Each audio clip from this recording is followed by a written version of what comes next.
கிறிஸ்துக்கு அன்பான காலைக்கதை நிகழ்ச்சி நேயர்களே, மீண்டும் ஒரு விசை கூட உங்களோடு கூட இயேசுவின் இனிதான புண்ணிய நாமத்தில் இணைவதில் மிகுந்த மகிழ்ச்சி அடைகிறேன்.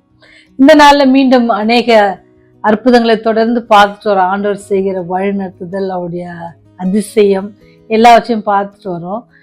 ஆனாலும் கூட இப்போ மீண்டும் இன்னொரு பெரிய அற்புதம். இது கண்டிப்பா எல்லாராலும் செய்ய முடியாது. ஆனா ஆண்டவர் அதை செய்யறாரு. ஆனா அது செய்வதனால அநேக சேதம் இருக்கிறது. அதை ஏன் செய்தாரு அப்படின்னு சொல்லி நம்ம கத்துக்கணும், செய்யணும்.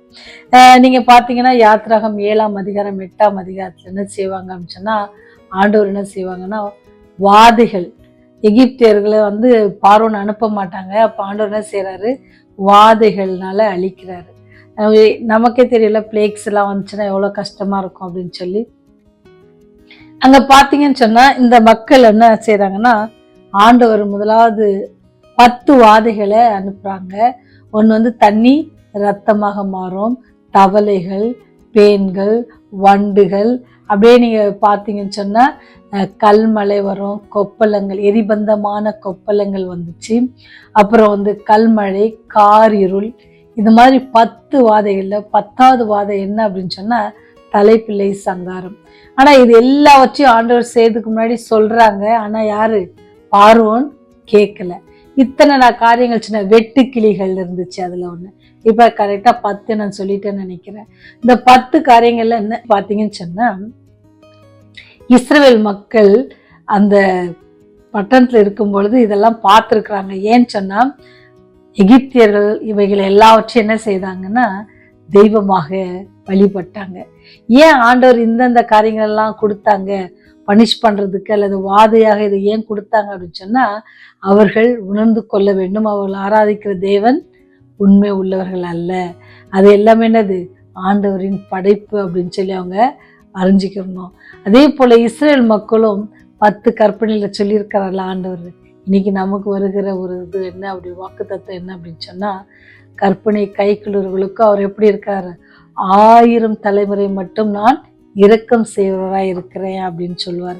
யாத்திராகம் 20ஆம் அதிகாரத்துல 6வது 7வது வசனத்துல நீங்க வாசித்து பார்ப்பீங்க அப்படின்னு சொன்னா, ஆண்டவர் சொல்றாரு 3வது வசனத்துல, என்னன்றி உங்களுக்கு வேற தேவர்கள் உண்டா இருக்க வேண்டாம்னு சொல்லி இதே பாடத்தை யாருக்கு சொல்லி கொடுக்குறாங்கன்னு சொன்னா, இஸ்ரேல் மக்களுக்கும் சொல்லித்தராங்க, எகிப்திற்கும் ஆண்டவர் சொல்லித்தராங்க, நானே கர்த்தர், நானே எல்லாவற்றையும் உருவாக்கினேன். அவங்களுக்கு அவங்க வணங்குகிற தெய்வங்கள், வணங்குகிற காரியங்கள் எல்லாம் என்ன இல்லை, தெய்வம் அல்ல அப்படின்னு அவங்களும் புரிஞ்சு கொள்ளணும். அதே செய்தியை இவங்களுக்கும் சொல்லித்தராரு, என்னை என்று உங்களுக்கு வேற தேவர்கள் உண்டாயிருக்க வேண்டாம்னு சொல்லி. அது ஒரு காரியம். ஆண்டவர் ஏன் இந்த மாதிரியான ஒரு வாதைகளை அவங்களுக்கு கட்டளையிட்டாருன்னு.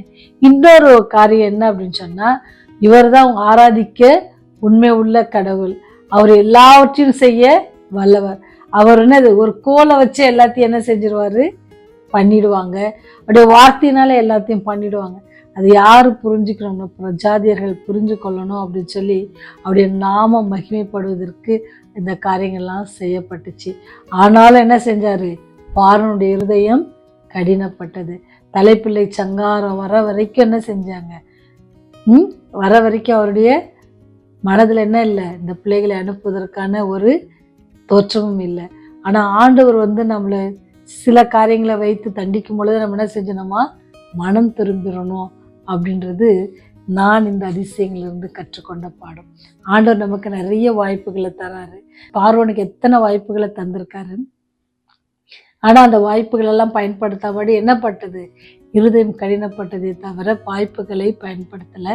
அதே போல இஸ்ரேல் மக்களுக்கும் ஆண்டவர் பாடத்தை புகுத்துறாரு. என்னன்னு சொன்னா, அவர்களுக்கு ஏற்பட்ட எந்த சேதமும் இந்த பிள்ளைகளுக்கு ஏற்படல, பாதுகாக்கிறார். அவர் தேர்ந்தெடுத்தப்பட்ட பிள்ளைகளை என்ன செய்யறார் அப்படின்னு சொன்னா, அவர் முற்பிதாக்களுக்கு வாக்கு கொடுத்தது போல அவர் என்ன செய்யறாருன்னு சொன்னா அவங்களை பாதுகாக்கிறார். அப்போ ஆண்டவர் உங்களே என்ன தெரிந்து கொண்டிருக்கிறார்.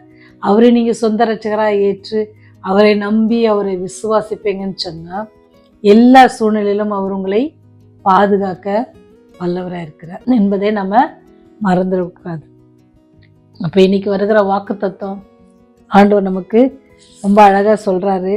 நீங்க என்னுடைய கற்பனைகளை கை கொள்வீங்கன்னு சொன்னா 10 வாதைகள் 10 கற்பனைகள். இந்த பக்கம் நினைச்சு பாருங்க, இந்த வாதைகள்லாம் நமக்கு வர வேண்டாம் சொன்னால் நம்ம கை கொள்ள வேண்டியது என்னது?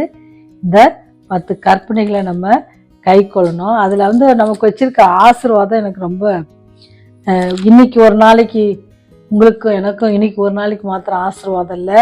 அவர் சொல்கிற ஆசீர்வாதத்தை பார்த்தீங்கன்னு சொன்னால் 1000 தலைமுறை மட்டும் அவர் உங்களை விசாரிக்கிறவராக இருக்கிறார். 6ஆம் வசனத்தில், என்னிடத்தில் அன்பு கூர்ந்து என் கற்பனைகளை கை கொள்ளுகிறவர்களுக்கோ 1000 தலைமுறை மட்டும் இரக்கம் செய்கிறவராக இருக்கிறேன். உங்களுக்கு, உங்கள் பிள்ளைகளுக்கு, உங்கள் பேர பிள்ளைகளுக்கு, உங்கள் கொள்ளு பேரனுக்கு அப்படியே பார்த்துட்டே போங்க. உங்களால் எவ்வளோ சொல்ல முடியும்? லிமிட்டடாக நான் ஆண்டவர் சொல்ல 1000 தலைமுறை மட்டும் விசாரிக்கிறவராக இருக்கிறார்.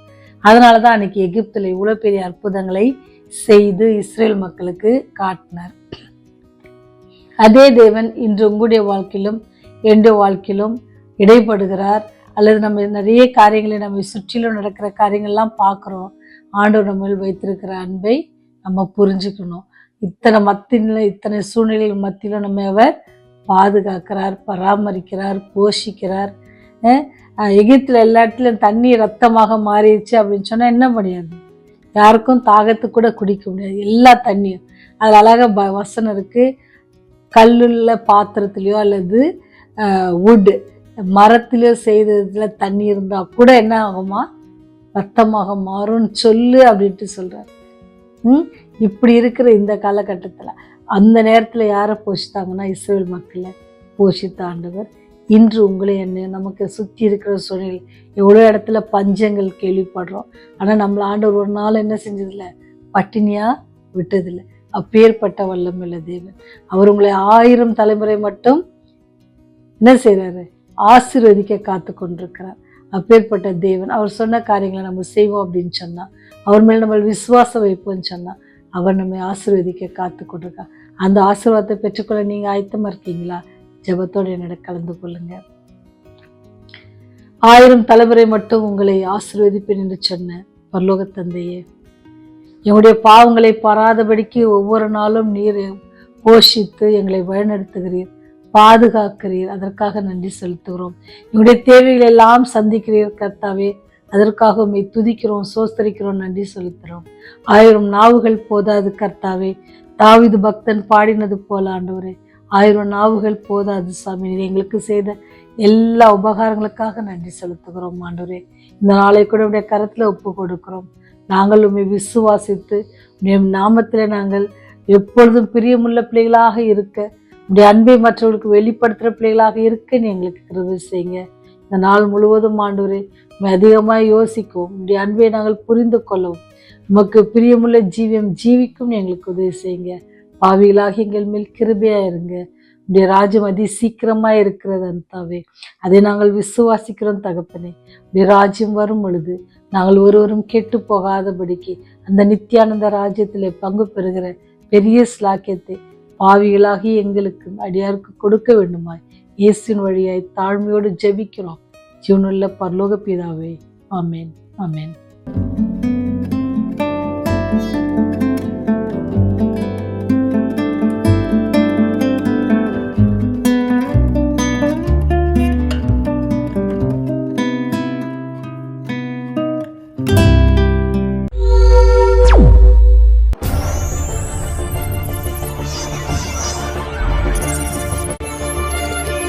நீங்கள் பார்த்துக் கொண்டிருப்பது உங்கள் ரிவைவல் டிவி.